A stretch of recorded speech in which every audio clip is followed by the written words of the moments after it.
Welcome to the PlantMichiganGreen.com Gardening Show. Presented by the Michigan Nursery and Landscape Association. Now here's your Garden Show host, Dr. Bob Schutzki. Hello everyone, welcome to the PlantMichiganGreen.com Gardening Show, brought to you by the Michigan Nursery and Landscape Association. I'm Dr. Bob, your host for the 2021 gardening season. Tune in every Saturday at 4 p.m. through August. We will share garden insights, feature guests from Michigan's green industry, and answer your questions submitted through PlantMichiganGreen.com. Our hope is to make the most of your outdoor living experience. During the week, you can log on to PlantMichiganGreen.com, your landscaping and horticulture resource, to pose gardening questions, find a professional horticulturist, locate a retail garden center in your area, or become aware of the rewarding careers in Michigan's green industry. Today's show is sponsored by Ray Wiegand's Nursery in Macomb, Michigan. We are pleased to have Jim Moylan, Greenhouse Manager with Ray Wiegand's.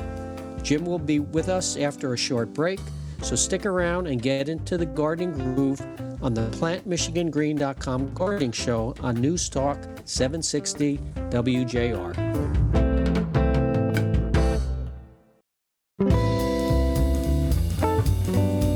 Welcome back.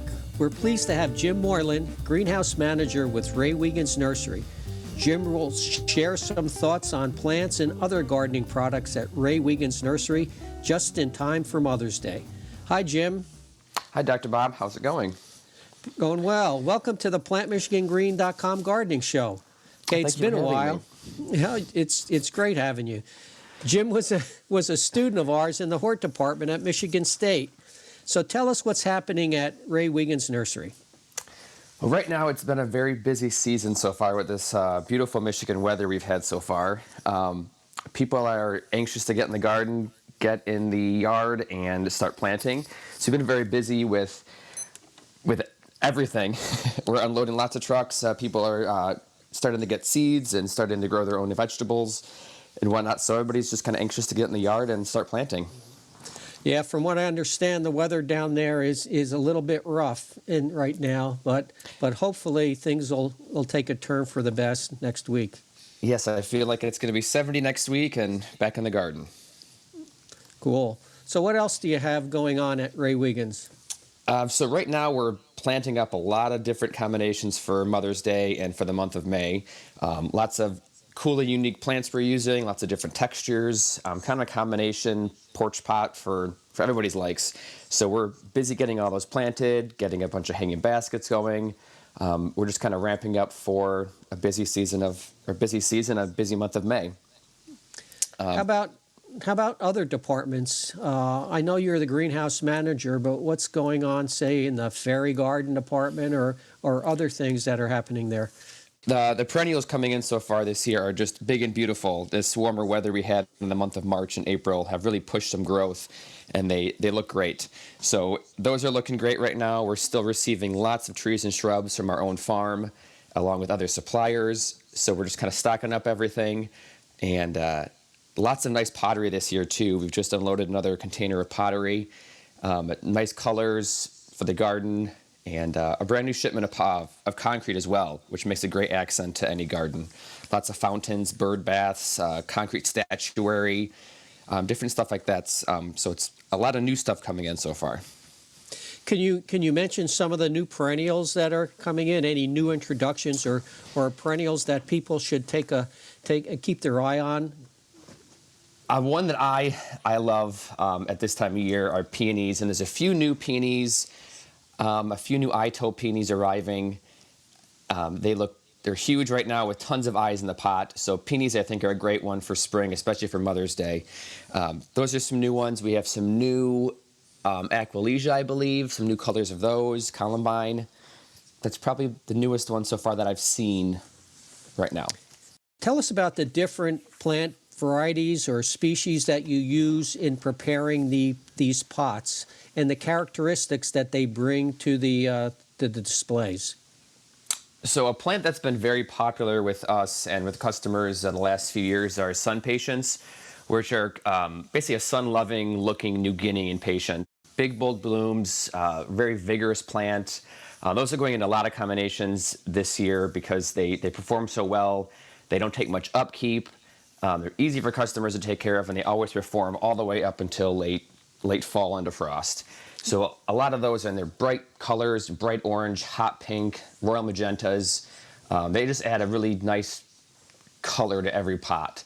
And we're doing a lot of mixes of those with different kinds of coleus, upright coleus, trailing coleus. And you get those two textures next to each other, and they kind of play off, and they're very, again, low maintenance, easy to care for, and they always give that big punch of color that people want for their outdoor patios. When it comes to care, one of the things that we often get questions about is watering, because containers, being that the water that they get comes from either us or Mother Nature, how can people be assured that they're watering them properly?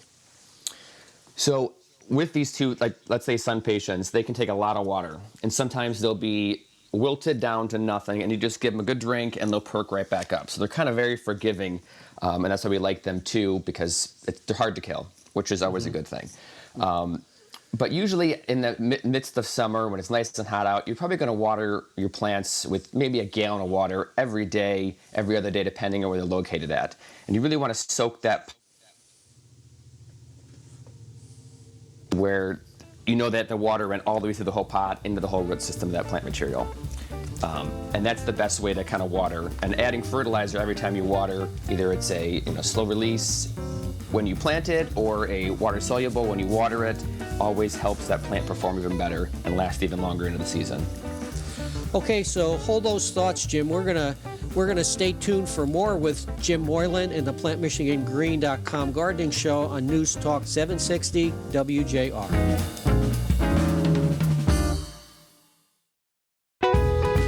Welcome back to more of the PlantMichiganGreen.com Gardening Show with your host, Dr. Bob Schutzki.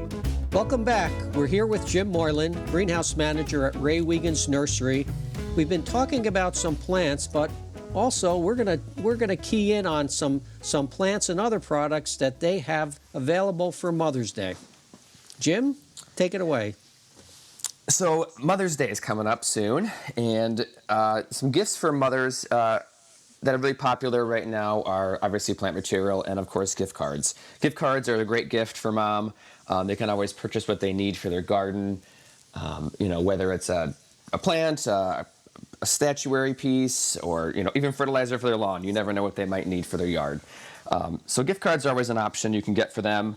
And some stuff we're going to have around Mother's Day that are pretty big plants are peonies. So we have two kinds of peonies, Ito peonies and herbaceous peonies. They're both beautiful plants, big blooms, fragrant. They remind me of Mother's Day. My mother loves peonies. I get her one every year. And they're just a nice plant that just lasts for years and years and years. And there's two different versions of these, like I said, Itos and herbaceous. And herbaceous are the ones you see commonly that are big blooms and big flowers, and that kind of flap over in the rain sometimes when it gets windy or rain on top of them. Itos, on the other hand, are a little more sturdy, more upright, even bigger flowers, and even a bigger plant. So if you have that spot in your mom's yard to put something, I recommend a big peony. Either one's a great one, but the flowers can be 6-7 inches round and a beautiful fragrance on them as well. Is there any specific planting information you can give us about peonies? Because I often heard that they're pretty sensitive and a little touchy when it comes to planting. Yep, so when you plant peonies, you'll see that when they came out of that soil in that pot, we call it an eye, depending on what stage you bought it in. You want to make sure that eye is going to be above the soil. You don't want to plant that eye below it. So kind of the soil line in that pot, you kind of want to make it the same soil line in your garden. That's kind of a rule of thumb with most plant material. If you bury things too deep, they tend to rot out or not perform in the best way or end up, dying eventually because they're buried too deep. So you want to make sure that that eye or that level of soil in that pot is level with that ground that you're currently planting in. What kind of soils do they prefer? Nice, moist, well-drained soil. So even like a loamy soil. If you have clay in your yard, you can always mix some topsoil. And I like to mix some pine soil conditioner with it, which is a very fine bark. You can use it as a top dress as well. Mix that all together with your clay to kind of give it some nice air, and then replant it with that, and that gives it a nice soft area to grow. How about houseplants? Are there any big and beautiful houseplants that you think people would be interested in for Mother's Day? So houseplants this year are a huge, it's huge this year. Everybody wants houseplants. Everybody wants rare houseplants. And there's some cool ones that we have right now, like philodendron Birkin, which is a beautiful plant, nice variegated leaf, easy to grow. It's very unique looking, and it's great for a windowsill or a table in your house. Also, a few other ones that are really, really cool looking are alocasias, which are elephant ears. These are obviously a little smaller if they're for your house, but there's one called dragon scale, which looks like dragon scale. It's pretty cool. The other one's called black velvet. It's a very velvety leaf, obviously black and white on that. It's a very, very unique plant, but there are some really cool ones we have right now that are unique, rare, big, small, kind of fit every home or lifestyle for those. I've always loved elephant ears. The different genera of elephant ears. They make such a bold statement in the landscape, and so I can't imagine what they would be like in the house. So I have a couple of those varieties. And like I said, they're much smaller right now. They have the ability to get big, but they're a small plant. So right now I have a few in a 4-inch pot and a 6-inch pot, but they really add that different texture to your houseplant assortment. Like I said, that dragon scale is a really nice thick leaf, and when you place it with other plant material, it just kind of pops itself, and it looks nice. So it's nowhere nearly the size of like a Calodora elephant ear, which gets massively huge leaves in your garden. It's more for, just accent inside your house, but they're great texture, great leaf color, so many different varieties of them, but they're great for the garden. I often get questions with people in their houseplants, and that when should they repot their houseplants? So when that plant kind of gets to the point of it's not really being that green, you've done fertilizing on it, and it still looks a little off. That's when I like to do mine. I know that soil's getting old or the pot's getting too small for it. So usually you want to have that plant kind of be a little root bound, which will kind of make that plant look a little yellowing on its leaves possibly. And then you want to go ahead and replant that. And when you replant it, you don't want to go to too big of a pot. So let's say you have a 8-inch plant of a philodendron, and you want to repot it into a new pot, or it needs to be repotted. You want to go maybe 2 inches bigger of a pot. So go to like a 10 or 11-inch pot, and let that fill in, and then eventually repot it again. If you go from this 8-inch pot to a 20-inch pot, it's just too big of a pot for that plant to kind of fill in, and it's not going to perform as well. So you want to make sure that you kind of slowly step your size of your pot up as you go with that plant. Now, you commented on old soil. So when they repot, do they need to remove the old soil from around the root system and pot it into completely new soil? That's what I like to do. Obviously, it's depending on how much that root bound is, if you can get some of that soil off. I don't ever shake all the soil off my houseplants or even plants in the garden. I try to get some of it off. And you still have basically a mass of roots there. But when I repot it, then I'll use new soil around that. So you're going to have a little bit of old soil and a little bit of new soil. Now, if your soil is extra dry and it will not take water up, I'd recommend probably doing more new soil. That way it holds more moisture for that plant. Sometimes when the soil gets too dry, it just won't actually hold water or actually allow it to suck it up. So you want to make sure that you're allowing that plant to kind of have water and good soil around it. Okay, so tell us what new soil should be, because we're not talking about going out in the yard and digging soil up. We're talking about a manufactured mix of peat moss and other things. So tell us what would be the ideal potting soil for houseplants. So the one that I like to use that we carry is a brand, one called a product by Espoma. It's organic potting soil. It's perlite, vermiculite, peat. It's a very light soil. It holds moisture, but not too much, because obviously a plant outside in your yard's going to dry out much quicker because the sun's on it. A plant in your house might take a little longer to dry out. So you don't want to have it so moisture logged or so moisture retentive that it's going to kind of rot that plant out inside your house. So this is a nice, light, airy soil that's drainable, and there's not many issues with it, and I like it. It's just a nice mix. But yeah, you don't want to go outside and use topsoil or clay. You want to use, like you said, a manufactured potting mix for that purpose. Yeah, one of the things that I've often come across in friends' houses and their house plants is a waterlogged soil. So their drainage isn't really conducive to good plant growth. And so by having the right potting soil, hopefully the drainage will be there, and everybody's happy. The plants are happy, and you're happy. Right, and sometimes when you get that waterlogged soil, you end up getting those fungus gnats, which are just more of a nuisance than anything that customers can't stand, and I can't stand when they fly around your house. So if you let that soil dry out, you have less likely to get fungus gnats, which are those little black bugs flying around. So it helps to have that dry out and a better soil that's not waterlogged. Yeah. You know, now that you mention it, are there any other insects or diseases that people should look out for on their houseplants? Unfortunately, there's all kinds of them. I get in my house a lot mealybug on my orchids, which can be kind of a pain to take care of, but there are different chemicals to use on them. Fungus gnats are the main one that I've seen that are more of a nuisance that don't really cause any issues. Spider mites on different tropicals. What I like to do is bring my tropicals outside in the yard during the summer and back inside in the winter or the fall. And that kind of keeps the bug population down on them, at least in what I've seen. But when you do that, you might get a few random stragglers that appear on those plant material. And so, Jim, if somebody wanted to get in touch with you at Wiegand's, how could they do that?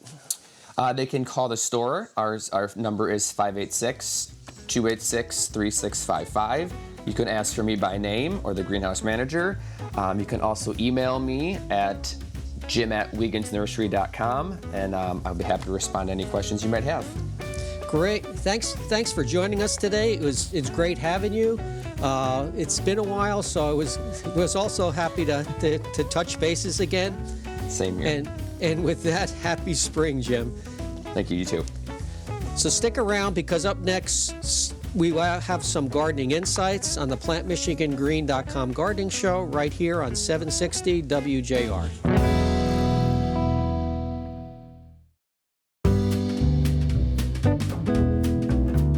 Welcome back.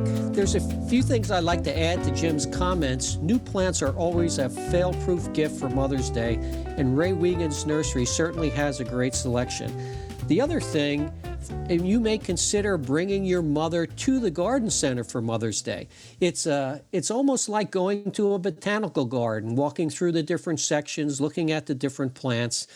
There's always a lot of color, a lot of interesting things to see. So think about it. That may be a little trip with your mother on the Mother's Day weekend to go out to a garden center, enjoy the plants that they have to offer.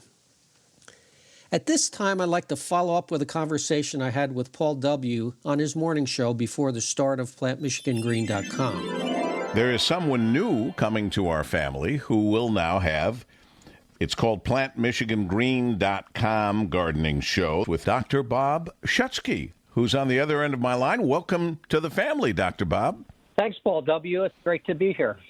Now, for a novice veggie gardener, what vegetables fare best in Michigan? And fruits, because we need to get our fruits and vegetables. What would be the best ones?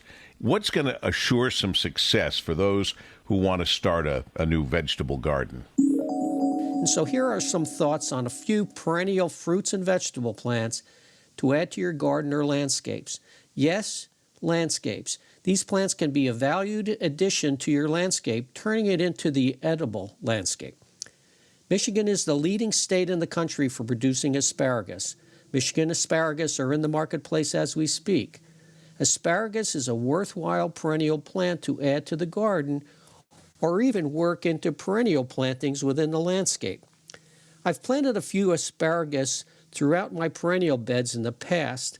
Their feathery textures combine well with other more traditional flowering perennials and ornamental grasses. It also adds several bunches of spears to the dinner table. Bare root crowns can be purchased in bundles at most garden centers. They are easy to plant. Crowns should be placed in water for roughly a day to rehydrate before planting. You dig a hole or trench if you're going to plant a row about 12 inches wide and 6 to 8 inches deep. You place the crown with roots spreading out across the bottom of the hole. You cover the crown with approximately 2 to 3 inches of soil, and as the stems grow, you can gradually fill in the soil around the stems. Strawberries are another perennial plant that can be easily incorporated into the landscape or grown on its own in a garden patch. I remember planting strawberries with my grandmother. I questioned her when she told me to remove the flowers as they began to grow.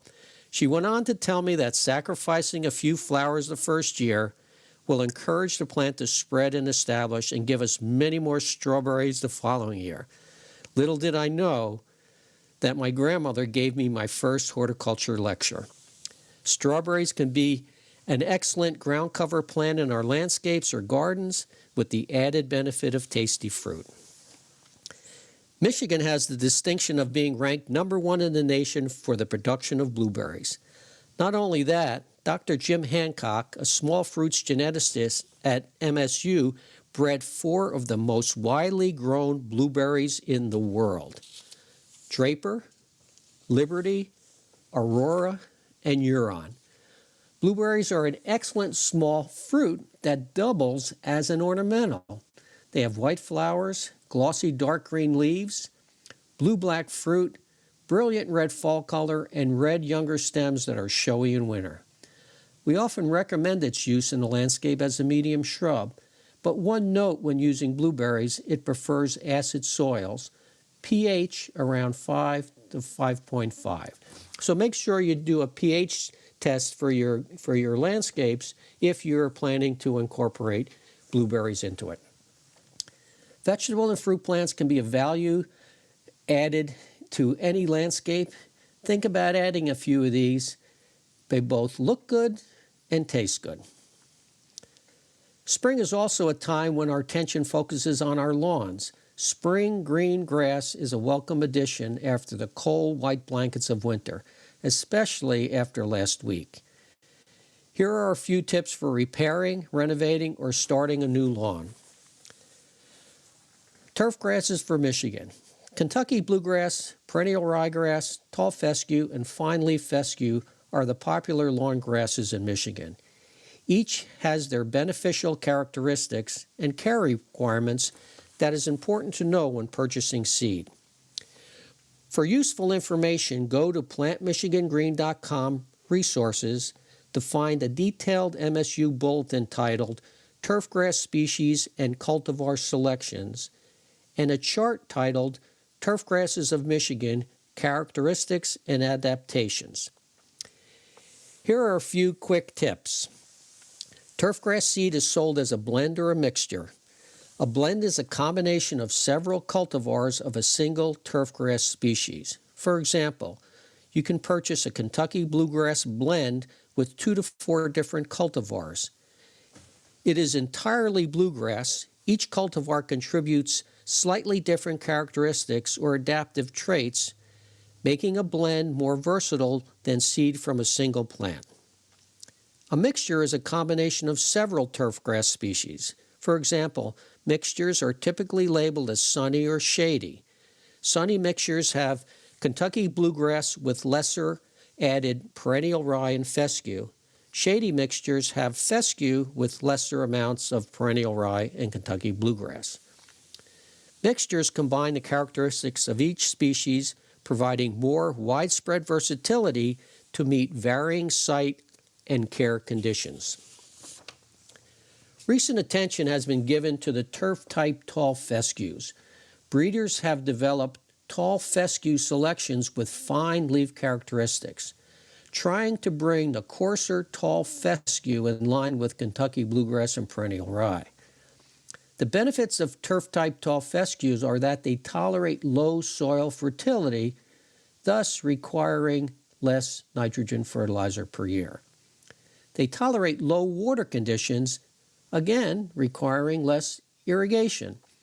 The turf-type tall fescues also possess excellent wear tolerance and require lower maintenance than the other turfgrass species. However, when choosing a turfgrass species, it's always best to consult with your professionals to determine the best turfgrass for your situation. Site preparation is also an important consideration, whether you are patching a few areas or putting in a new lawn from scratch. Till or loosen the soil approximately 6 inches deep. You can add topsoil if you do not have a loose, friable soil. Add fertilizer and/or lime if indicated by a soil test. Smooth the soil to finished grade and apply seed or sod. Keep in mind, soil preparation is the same whether you're seeding or sodding. It's all about prepping for good root growth, and so soil prep is one of the most important considerations in any type of planting, but especially with seeding or sodding. Seeded areas can be covered with light coverings of straw or one of the shredded paper products. Remember, hay is not used. Hay has other undesirable seeds in it, straw does not. Water lightly if we do not receive rain, and in anywhere from 10 days to 2 weeks, you should start to see the grass germinate. And so we'll come back after a short break with more gardening insights, so stay tuned for more of the PlantMichiganGreen.com gardening show right after this short break on 760 WJR.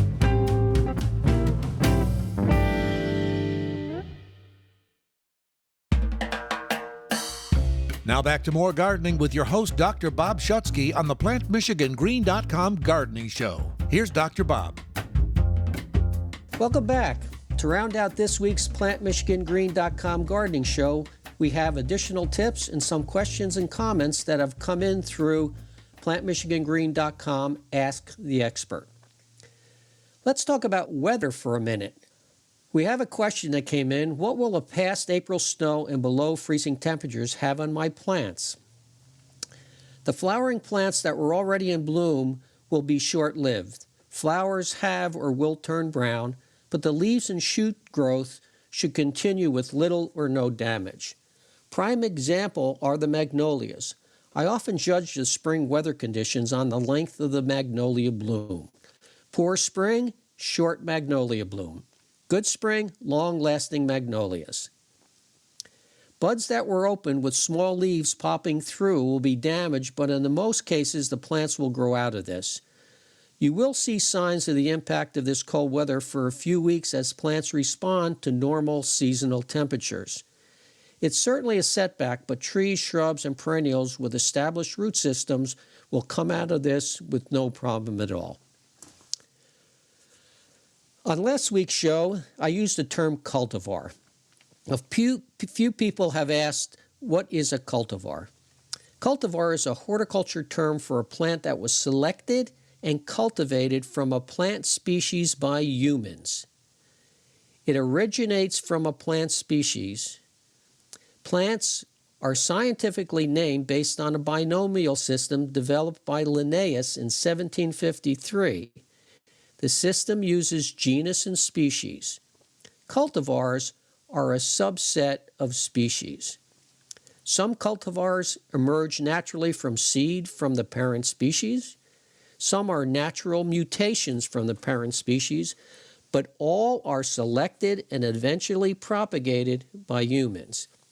An example, Hydrangea arborescens is the genus and species of smooth hydrangea. Annabelle is the cultivar. So Annabelle is the cultivar of smooth hydrangea, and it may be written scientifically as Hydrangea arborescens Annabelle. And Annabelle was selected and promoted by J.C. McDaniel from the University of Illinois. Cultivars are botanically and horticulturally different from varieties, but many times these two terms are used interchangeably. So if you hear the term cultivar, you know that it stems from a given plant species. If you hear the term variety, it also stems from a given plant species, and you can go into a little bit more details in the difference between these two terms. I've been recently asked about the right time to prune. Here are a few tips on pruning. Pruning is based on the specific plant to be pruned, its location in the landscape, and the desired outcome. There are two basic pruning cuts, a heading cut and a thinning cut. Heading cuts are made directly above a lateral bud on the stem. The stems are usually 1 to 2 years old, and the lateral buds are along the side of the stem. A plant responds to heading cuts by new growth occurring from 2 to 3 of these lateral buds below the cut. So if you have a stem and you see the lateral buds protruding from the sides, and they could either be opposite each other or alternate of each other, and you make a cut above the bud, you can expect growth to occur from 2 to 3 of the buds below that. Heading cuts cause a vigorous response from these buds, and if you're forming a heading cut, you can expect the plant to respond with growth in the area of the cut. Thinning cuts are made at the origin of the stem to be pruned. So you trace the stem back to its origin, where it emerges from a previous stem. A growth response in the vicinity of a thinning cut does not occur. Growth response is negligible and is absorbed throughout the entire plant. If you want to reduce the size of a plant and you do not want growth to resume in that area, you make a thinning cut. If you want growth to resume in that area, you make a heading cut. A listener asked if they can prune their plants now. So here goes some textbook tips that should help you if you're taking your pruning shears out into your landscape. Plants that flower in spring should be pruned soon after flowering. Flower buds for the next year are formed on current season stem growth in July and August. We prune after flowering, which is usually in late May or early June, to allow new growth and normal flower bud formation to occur. If we prune late in summer, fall, or winter, we will be removing flower buds for next spring. Plants that flower in summer should be pruned before or shortly after growth starts in spring. Pruning allows new shoots to develop and grow. As they are growing, flower buds are being formed on these newly expanding shoots. Flower buds form and bloom in the same season. In addition, summer flowering plants can be pruned throughout the winter up until growth starts again the following spring. A bit of caution on late summer or fall pruning. Pruning can stimulate growth. By pruning in late summer or fall, newly stimulated growth may not have time to harden off. Basically, harden off means they may not have time to resist the freezing temperatures of the first frost. This tender growth can be damaged or even killed. As with any practice, there are judgment calls. And if you're not sure when to prune your plants, send a question to plantmichigangreen.com, ask the expert, and we will try to work it out for you. For your information, I'm pruning the old flower heads off of my hydrangeas. The lateral buds have already started to emerge. I prune the old flower head down to a lateral bud. Growth will continue, and my flowers will emerge from these new shoots later this summer. I am waiting to prune my forsythia until they finish blooming. I am pruning my spirea now as growth is starting. Spireas are summer bloomers. The buds on my viburnums are just starting to grow. I can see the flowers starting to emerge. I will not prune these until after they flower. Viburnums are spring bloomers. I will prune my lilacs after they flower. Be careful on pruning lilacs. Light pruning is always the best bet. If you prune lilacs heavily, it can cause vigorous growth at the expense of flower bud formation later in the summer. To your surprise, you may not have the expected flower display next spring if you prune them heavily. When I prune, I look at the plant, decide where to start, and cut the first notable stem. Then it's a mix of heading and thinning cuts based on where I want growth to return and where I do not want growth to return. After last week's show, I received 2 phone calls from friends in the green industry. Both of them asked me to comment on mulch volcanoes. Both Robert and Ben had noticed these as they drive around town and have been called on new clients' properties to fix the situation. Mulch volcanoes form by piling up mulch around the base of plants, especially trees. Mulch is a good thing, so more mulch is better? Wrong. Mulch piled up around the base of plants causes prolonged wetness on the bark. This bark wetness leads to bark and trunk decay and long-term problems. I have witnessed where excessive mulch has led to decline and eventually death of trees. If you're going to apply mulch around plants, 3 inches deep and keep the mulch from touching the bark at the base of the plants. On a lighter note, have you seen any interesting plants or landscapes? If so, take pictures and send them to plantmichigangreen.com, Ask the Expert. We will post them on the website. Don't forget to visit our website, plantmichigangreen.com, and click on Ask the Expert to submit your landscape and gardening questions, and you may hear them on the air. Remember to tune in every Saturday at 4 p.m. through August for the best information and advice to maximize your outdoor living experience.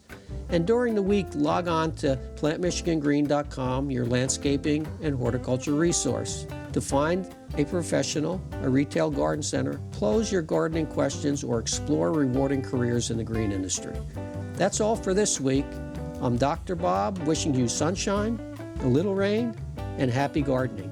Thanks for joining us, and we'll talk again. You've been listening to the PlantMichiganGreen.com Gardening Show with Dr. Bob Schutzki, presented by the Michigan Nursery and Landscape Association.